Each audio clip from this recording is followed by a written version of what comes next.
అదే RTV app వార్తల్ని క్షణాల్లో చదివే అవకాశం ఉంటుంది. ఒక న్యూస్ పేపర్, ఒక టెలివిజన్ ఛానల్ మీ చేతుల్లో ఎప్పుడూ ఉంటాయి. Hi hello welcome to RTV business. నేను మీ దీప్తి. మనలో చాలామంది ఈఎంఐ ట్రాప్లో పడుతూ ఉంటారు. క్రెడిట్ కార్డ్స్ కొంటూ ఉంటారు అండ్ అవసరం ఉన్నా లేకపోయినా ఇంట్లో వస్తువులు కొంటూ ఉంటారు ఈఎంఐలో తక్కువ వచ్చాయని. సో అసలు ఈఎంఐలో ట్రాప్లో పడకుండా రెగ్యులర్గా మన మంత్లీ ట్రాక్ ఎలా చేసుకోవాలో మనం ఈరోజు తెలుసుకుందాం. హలో అండి. విజయ్ గారు, జనరల్గా మనకి ఏంటంటే ఇప్పుడు మనం మాట్లాడుకున్నట్లు ఇంట్రడక్షన్లో ఈఎంఐ ట్రాప్ మనకి తక్కువకి వస్తున్నాయి కదా అని అవసరం ఉన్నా లేకపోయినా ఈఎంఐలో మన వస్తువులు కొంటూ ఉంటాం. అసలు ఎలా కంట్రోల్ చేయాలంటారు? సో ఫస్ట్ దీని వెనకాల మనం బిహైండ్ ది సీన్స్ ఏమవుతుంది అనేది మనం ఒకసారి ఆలోచన చేద్దామండి. సో మనకి ఎందుకు ఇది స్టార్ట్ అవుతుంది అంటే ఫస్ట్ థింగ్ మనకి ఈ కామర్స్ ఏదైతే మనకి ఆన్లైన్ షాపింగ్ చేస్తుంటామో అక్కడ వాళ్ళు మనకి మొత్తము ఈఎంఐ రూపంలోనే మనం చూపిస్తుంటారు. ఎప్పుడైతే మనకి టికెట్ సైజ్ అంటారు, యాక్చువల్గా ఈ వీటిలలో టికెట్ సైజ్ అంటారు. ఒక 20,000 30,000 అబోవ్ వెళ్తుంది అనుకోండి ఏదైనా ప్రోడక్ట్, అది పర్ మంత్ రూపంలోనే చూపిస్తుంటుంది. అంటే కంప్లీట్ ప్రోడక్ట్ ప్రైస్లో కూడా చూపించారు కొన్ని ప్రోడక్ట్స్కి. మనం ఏం చేస్తాము అంటే ఎవ్రీ మంత్ 1,000 రూపీసే కదా, ఎవ్రీ మంత్ 2,000 రూపీసే కదా, ఎవ్రీ మంత్ 5,000 రూపీసే కదా కట్టేయచ్చు అనేసి ఆ పర్టికులర్ ప్రోడక్ట్ అప్పుడు తీసేసుకుంటాం. ఎందుకంటే అది ఇంట్రెస్టింగ్గా అనిపిస్తుంది. ఇది కంప్లీట్గా ఒక మార్కెటింగ్ గేమ్ అనమాట. సో అట్లాగా ఎండ్ ఆఫ్ ద మంత్ లేకపోతే ఒక 6 monthsలో ఎప్పుడైతే ఎవరైతే కొత్తగా జాబ్స్ జాయిన్ అవ్వడం కానీ లేకపోతే కొత్తగా క్రెడిట్ కార్డ్స్ తీసుకున్న వాళ్ళు కానీ ఎండ్ ఆఫ్ ద డే చూసుకుంటే అట్లాగా ఒక 10-15 ప్రోడక్ట్స్ ఉంటాయి వాళ్ళకి. అది 6 months EMIs, 12 months ఈఎంఐస్కి, 24 months EMIs కూడా కట్టే వాళ్ళు ఉన్నారు. సో అట్లాగా ఏమవుతుందంటే ఇది కంప్లీట్గా ఒక మార్కెటింగ్ గేమ్. సో వాళ్ళ ప్రోడక్ట్స్ సెల్ చేసుకోవడానికి మనకి no cost EMI, interest free EMIs అన్నట్లు మనకి ఆఫర్ చేసేసి వాళ్ళ ప్రోడక్ట్స్ ఎక్కువ సెల్ చేసుకుంటారు. జనరల్గా ఒక శాలరీలో ఎంత ఈఎంఐ ఉంటే బెటర్ అంటారు? సో మనకి ఎంత తక్కువ ఉంటే అంత బెటర్ అండి, ఫస్ట్ థింగ్. సెకండ్ థింగ్ వచ్చేసి మీ హోమ్ లోన్ లేకపోతే మన కార్ లోన్ లేకపోతే మనకి క్రెడిట్ కార్డ్ ఈఎంఐస్ అన్నీ కలుపుకొని మ్యాక్స్ టు మ్యాక్స్ ఒక 40% నుంచి 50% మాత్రమే ఉండాలి. దానికంటే ఎక్కువగా వెళ్తుంది అంటే మనం ట్రాప్లోకి పడిపోతున్నట్లు లెక్క అనమాట. రెగ్యులర్గా మనకు వచ్చే శాలరీలో ఎంత పర్సెంట్ ఈ ఈఎంఐకి అలోకేట్ చేస్తే మంచిది అంటారు? ఎందుకంటే మనకి వేరే ఎక్స్పెన్సెస్ కూడా ఉంటాయి. సో ఎంత పర్సెంట్ అలోకేట్ చేస్తే మంచిది అంటారు? సో ఇంతకుముందు మనం మాట్లాడుకున్నట్టుగా ఒక 40 to 50% పెట్టుకోవడం అది బఫర్, మ్యాక్సిమం బఫర్. దానికంటే ఎక్కువ వెళ్తుంది అనుకోండి మనం వేరే ఎక్స్పెన్సెస్ అని ఖచ్చితంగా తగ్గించేసేయాలి. మనం కరెక్ట్ ఫినాన్షియల్ ప్లానింగ్ చేసుకొని ఒక 6 months టైం తీసుకోండి. మీరు ఇప్పటి నుంచి ఒక 6 months టైం తీసుకోవాలి. 6 months టైం తీసుకొని మనకి నెక్స్ట్ వేరే ఎక్స్పెన్సెస్ అన్నీ తగ్గించేసుకొని ఈఎంఐస్ అన్నీ ఆల్మోస్ట్ తగ్గించుకోవడం will be the best option. ఎందుకంటే లాంగ్ టర్మ్లో it will hamper a lot అనమాట. సో జనరల్గా మనం లోన్స్ తీసుకుంటూ ఉంటాం, పర్సనల్ లోన్స్ కానీ హౌస్ లోన్స్ కానీ. సో ఈ లోన్స్ తీసుకునేటప్పుడు మనం చేసే బిగ్గెస్ట్ మిస్టేక్స్ ఏంటంటే ఏం చెప్తారు? సో బిగ్గెస్ట్ అంటే ఒక్కొక్క లోన్కి ఒక్కొక్క ప్రొసీజర్, ఒక్కొక్క స్ట్రాటజీ యూజ్ చేయాల్సి వస్తుంది. ఇప్పుడు హోమ్ లోన్ అనుకోండి, మీకు ఎంత తక్కువ ఇంట్రెస్ట్ రేట్ వస్తే అంత బెటర్ అండి. ఎందుకు అంటే మనకి నెట్ టు నెట్ చూసుకుంటే ఇన్ఫ్లేషనే 6 to 7% ఉంటుంది. మనకు అప్పుడు హోమ్ లోన్ 9%కి 10% వస్తే will be the best option. అంటే మనకి నెట్ టు నెట్ ఒక 3% మాత్రమే మనం కడుతుంటాం. అది ఫస్ట్ థింగ్. సెకండ్ థింగ్ వచ్చేసి పర్సనల్ లోన్ వాటిలలో కూడా ఎంత తక్కువ పర్సంటేజ్ ఉంటే అంత బెటర్, అండ్ ఎంత తక్కువ టెన్యూర్ ఉంటే అంత బెటర్ పర్సనల్ లోన్లో. హోమ్ లోన్ టెన్యూర్ ఎక్కువ ఉన్నా కూడా పర్లేదు, ఎందుకంటే లాంగ్ టర్మ్లో మనం దాన్ని ఎస్ఐపిస్ యూజ్ చేసుకుని దాన్ని మళ్ళీ రిటర్న్ తీసుకోవచ్చు మనం. ఎందుకంటే మంత్లీ ఇంపాక్ట్ తక్కువ పడుతుంది అక్కడ. కానీ పర్సనల్ లోన్స్లో ఎంత తొందర రీపే చేస్తే అంత బెటర్. ఎందుకు అంటే అక్కడ ఇంట్రెస్ట్ రేట్ పెరుగుతుంది, 12%, 14%, 16% ఉంటాయి. అండ్ నెక్స్ట్ వచ్చేసి క్రెడిట్ కార్డ్కి. ఫస్ట్ థింగ్ క్రెడిట్ కార్డ్ అసలు యూజ్ చేయొద్దు. సెకండ్ థింగ్ ఒకవేళ యూజ్ చేసినా కూడా మ్యాక్స్ టు మ్యాక్స్ ఎమర్జెన్సీ సిచ్యువేషన్స్లో యూజ్ చేయాలి.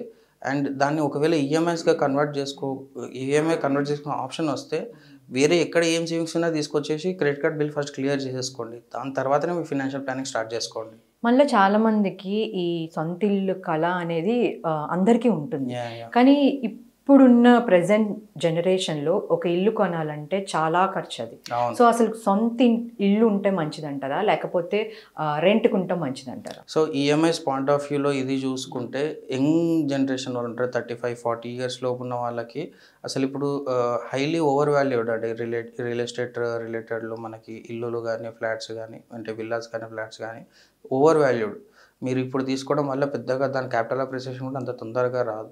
So I suggest them to wait for few more years. And వాళ్ళు ఇప్పుడు సేవింగ్స్ని ఇన్వెస్ట్మెంట్ ప్రాపర్గా ప్లాన్ చేసుకుంటే ఒక 5 years 10 years తర్వాత వాళ్ళు కంప్లీట్ క్యాపిటల్ పెట్టేసి ఇల్లు తీసుకునే ఛాన్సెస్ ఉంటాయి without going for home loan. So మనం క్రెడిట్ కార్డ్ తీసుకోవాలనుకున్నప్పుడు కొన్నిసార్లు క్రెడిట్ కార్డ్ మీద ఆఫర్స్ ఉంటూ ఉంటాయి. సో అవి తీసుకోవడం మంచిదంటారా? యా అది అంటే అసలు వెళ్ళొద్దు మనం క్రెడిట్ కార్డ్ దగ్గరికి. వెళ్ళినా కూడా ఒకవేళ ఇట్లా ఆఫర్స్ ఉన్నాయి అంటే ది బెస్ట్ అనలైజ్ చేసుకొని పర్సంటేజ్ ఆఫ్ ఇంట్రెస్ట్ ఎక్కడ తక్కువ పడుతుంది, ఒకవేళ ఈఎంఐస్కి వెళ్తే పర్సంటేజ్ ఆఫ్ ఇంట్రెస్ట్ ఎక్కడ తక్కువ పడుతుంది, లేకపోతే 30 days సైకిల్ తర్వాత కంప్లీట్గా రీపేమెంట్ చేసుకోవడం will be the best option అనమాట. సో మనం లోన్స్ తీసుకునేటప్పుడు అసలు కొంతమంది గుడ్ లోన్ అని బ్యాడ్ లోన్ అని ఉంటుంది. సో అసలు ఏంటి డిఫరెన్స్ ఏంటి రెండు? సో ఎంప్లాయీ పాయింట్ ఆఫ్ వ్యూలో ఒక రకంగా లోన్స్ని చూడాలి, బిజినెస్ పాయింట్ ఆఫ్ వ్యూలో ఒక రకంగా లోన్స్ చూడాలండి. ఎందుకంటే ఎంప్లాయీ లోన్ తీసుకొని అతను ఓన్ కన్జంప్షన్కి లోన్స్ తీసుకుంటాడు. బిజినెస్ పర్సన్స్ ఓన్ కన్జంప్షన్కి కాకుండా తన బిజినెస్కి ఇన్వెస్ట్ చేయడానికి లోన్స్ తీసుకుంటాడు. సో బిజినెస్కి పర్సన్కి లోన్కి ఎంత తక్కువ ఇంట్రెస్ట్ రేట్ వస్తే అతని బిజినెస్లో అంత తొందరగా గ్రో అవుతాడు. కానీ పర్సనల్ లోన్స్ అంటే పర్సనల్ ఇండివిజువల్ ఇన్వెస్టర్స్ వాళ్ళు లోన్స్ తీసుకుంటే వాళ్ళు ఓన్ కన్జంప్షన్కి తీసుకుంటారు కాబట్టి అది ఒక రకంగా బ్యాడ్ లోనే. కానీ ఉన్న దాంట్లో తక్కువ ఇంట్రెస్ట్ రేట్ తీసుకొని వాళ్ళు కరెక్ట్ ప్రాపర్గా ఇన్వెస్ట్ చేసుకొని అంటే మొత్తం తీసుకుని మొత్తం కన్జంప్షన్ చేసుకోకుండా దాని నుంచి కొంచెం ఇన్వెస్ట్మెంట్ చేస్తే కూడా లాంగ్ రన్లో that will be much more better అనమాట. సో చాలా మందికి ఈ ఇన్వెస్ట్మెంట్స్ చేయాలని ఉంటూ ఉంటుంది కానీ డబ్బులు ఉండవు, ప్రాపర్గా డబ్బులు ఉండవు. కానీ ఏం చేస్తారంటే పర్సనల్ లోన్స్ తీసుకుని మరీ ఇన్వెస్ట్ చేస్తూ ఉంటారు. సో దానివల్ల ఒక్కొక్కసారి ఇబ్బందులు పడుతూ ఉంటారు. సో అది మంచిదే అంటారా? సో ఫస్ట్ థింగ్ అది సజెస్ట్ చేయడం కరెక్ట్ కాదు, కానీ చాలామంది చేస్తారు. చేసినా కూడా వాళ్ళు ఎట్లా చేసుకోవాలి అంటే వాళ్ళు పెట్టిన ఇన్వెస్ట్మెంట్ మీద net to net returns next 5 years 10 years ఏమి రావని ఎక్స్పెక్టేషన్స్తో చేయడం will be the best option. ఎందుకు అంటే మీరు ఏ అసెట్ క్లాస్లో అంటే ఎక్కడ ఇన్వెస్ట్ చేసినా గోల్డ్ కానీ రియల్ ఎస్టేట్లో కానీ మ్యూచువల్ ఫండ్స్లో కానీ ఎక్కడ ఇన్వెస్ట్ చేసినా కూడా ఇమీడియట్ రిటర్న్స్ ఎక్కడ రావు మీకు. సో ఒక పీరియడ్ వరకు ఆగాలి. చాలామంది ఏమనుకుంటారు 6 months 1 year 2 years మనం రీపేమెంట్ చేస్తాము రొటేషన్ చేసుకోవచ్చు అనేసి అనుకుంటారు, కానీ అది రియల్ టైంలో కాదనమాట. ఒక 5 years వరకు మీరు దీన్ని ఈఎంఐస్ కానీ లోన్స్ కానీ మీరు హ్యాండిల్ చేయగలుగుతాను అంటే అప్పుడు you can go for it. మనం జనరల్గా ఈఎంఐస్ తీసుకుంటూ ఉంటాం లోన్ తీసుకున్నప్పుడు. సో ఈఎంఐస్ మనకు ఒక్కొక్కసారి అమౌంట్ కూడా గుడ్ అమౌంట్ వస్తుంది. వచ్చినప్పుడు ఆ మనీని పే బ్యాక్ చేసి ఈఎంఐని క్లోజ్ చేయడం బెటర్ అంటారా, లేకపోతే ఆ లోన్ ఎక్కువ రోజులు ఉంచుకోవడం బెటర్ అంటారా? పర్సంటేజ్ ఆఫ్ ఇంట్రెస్ట్ రేట్ ఎక్కువ ఉందంటే ఇమీడియట్గా క్లోజ్ చేసుకోవడం will be the best option అండి. అంటే చాలామంది ఏం చేస్తారంటే దాన్ని డ్రాగ్ చేసేసి అది వేరే దగ్గర ఇన్వెస్ట్ చేస్తారు, కానీ దాని నుంచి ఎక్కువ ఇంట్రెస్ట్ రేట్ వస్తుంది కదా అనుకుంటారు, కానీ అది రియల్ టైంలో పాసిబుల్ కాదు. చాలామంది ఏమనుకుంటారంటే నాది ఇంట్రెస్ట్ రేటు నా లోన్ ఇంట్రెస్ట్ రేటు 10% నుంచి 12% ఉంది, నేను ఇన్వెస్ట్ చేసిన దాని దగ్గర చాలా తొందరగా వచ్చేస్తుంది అనేసుకుని వెళ్తారు, కానీ అది ఇక్కడ కాదనమాట, అది రియల్ టైంలో కాదు. సో మనం రెగ్యులర్గా ఈఎంఐ పే చేస్తూ ఉంటాం లోన్కి, బట్ సడన్గా ఒక్కొక్కసారి ఎమర్జెన్సీ రావడంతో డబ్బులు ఖర్చు అయిపోతే సో ఆ మంత్ మనం ఈఎంఐ పే చేయడానికి మనీ ఉండకపోవచ్చు. సో అట్లా స్కిప్ అయినప్పుడు అసలు ఏంటి పరిస్థితి? సో సిబిల్ స్కోర్ ఖచ్చితంగా ఎఫెక్ట్ అవుతుందండి. మీ సిబిల్ స్కోర్స్ డెఫినెట్గా ఎఫెక్ట్ అవుతాయి. అండ్ మీకు ఎవరు లోన్ ఇవ్వడానికి అంత తొందరగా అంటే మనం ఎవరైతే స్కిప్ చేస్తామో ఈఎంఐ నేను స్కిప్ చేస్తాను అనుకోండి, కంటిన్యూస్గా స్కిప్ చేస్తాను అనుకోండి, స్కిప్ చేసిన ప్రతిసారి 2 points 3 points అనేది తగ్గిపోతూ ఉంటుంది అనమాట మన సిబిల్ స్కోర్లో. దాన్ని రివైవ్ చేయడానికి మళ్ళీ చాలా టైం పడుతుంది అనమాట. So better not to skip the EMI. ఎప్పుడు మనం బఫర్ పెట్టుకోవడం will be the best option. మన బ్యాంక్ అకౌంట్లో 1 month బఫర్ పెట్టుకోవడం, ఎస్ఐపి అయినా సరే ఈఎంఐ అయినా సరే ఒక 1 month బఫర్ పెట్టుకోవడం will be the best option అనమాట. ఒక్కొక్కసారి మల్టిపుల్ లోన్స్ ఉంటూ ఉంటాయి, సో అదొక బర్డన్ లాగా ఉంటుంది. అసలు ఈ బర్డన్ తగ్గించుకోవడం ఎలా? సో మల్టిపుల్ లోన్స్ని కన్సాలిడేట్ చేయడం అనేసి అంటాం అనమాట. సో ఇప్పుడు సపోజ్ ఒక 5-6 లోన్స్ ఉన్నాయి, డిఫరెంట్ ఇంట్రెస్ట్ రేట్లలో ఉన్నాయనుకోండి డిఫరెంట్ బ్యాంక్స్లలో. మనం ఏం చేయాలంటే బ్రాంచ్ మేనేజర్ దగ్గరికి వెళ్ళేసి ఈ లోన్స్ ఉన్నాయి అవన్నీ టేక్ ఓవర్ చేస్తారా లేదా అనేసి మనం తెలుసుకోవాలన్నమాట. ఆ 5 loans అన్నీ క్లబ్ చేసుకొని ఒకటే లోన్ చేస్తారనమాట, ఒకటే లోన్ ఒకటే ఇంట్రెస్ట్ రేట్. సో ఆ డేట్కి మాత్రం మనం ఈఎంఐ పే చేస్తే విల్ బి ద అంటే టెన్షన్ తగ్గిపోతుంది. సో ఒకసారి మనం ఈ లోన్స్ తీసుకోవడం వల్ల కూడా ఏమవుతుందంటే డీప్ డెప్త్స్కి వెళ్ళిపోతుంది. సో దీని నుంచి అసలు బయటకు ఎలా రావాలి? So first high interest rate ఉన్న లోన్ క్లియర్ చేసుకోవాలి. చాలామంది ఏమంటారంటే తక్కువ అమౌంట్ ఉన్నది క్లియర్ చేసుకోవాలనుకుంటారు, కానీ హై ఇంట్రెస్ట్ రేట్ ఉన్నది తొందరగా క్లియర్ చేసుకోవాలి. అది అమౌంట్ ఎక్కువన్నా తక్కువన్నా సరే ఎక్కువ ఇంట్రెస్ట్ రేట్ ఉన్నది క్లియర్ చేసుకున్నాం అనుకోండి, ఆ కాంపౌండింగ్ అనేది తగ్గిపోతుంది అనమాట మనకి. సో దాన్ని గ్రాడ్యువల్గా మనం లిస్ట్ అవుట్ చేసుకొని ఎక్కువ ఇంట్రెస్ట్ రేట్ ఉన్నది ఫస్ట్ క్లియర్ చేసుకొని దాని తర్వాత నెక్స్ట్ అట్లా వెళ్తూ ఉంటే ఒక 6 months 1 year పీరియడ్ లేకపోతే 2 years పీరియడ్ కూడా వెళ్తుంది కొన్నిసార్లు. అంటే లోన్స్కి వెళ్ళడం ఈజీ, కానీ క్లియర్ చేయడం ఇట్ విల్ టేక్ టైం, అది రియాలిటీ అనమాట.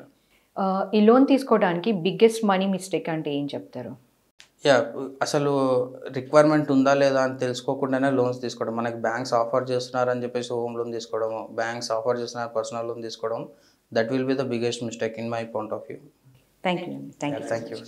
సో చూసారు కదండి, ఇది ఈరోజు మన ఇంటర్వ్యూ. తిరిగి మరో ఇంటర్వ్యూతో మళ్ళీ కలుద్దాం. అప్పటి వరకు కీప్ వాచింగ్ RTV. మరిన్ని వీడియోస్ కోసం ఛానల్ ని సబ్స్క్రైబ్ చేయండి. లేటెస్ట్ అప్డేట్స్ కోసం వాట్సాప్ ఛానల్ ని ఫాలో అవ్వండి. ఆ లింక్ డిస్క్రిప్షన్ లో ఉంది.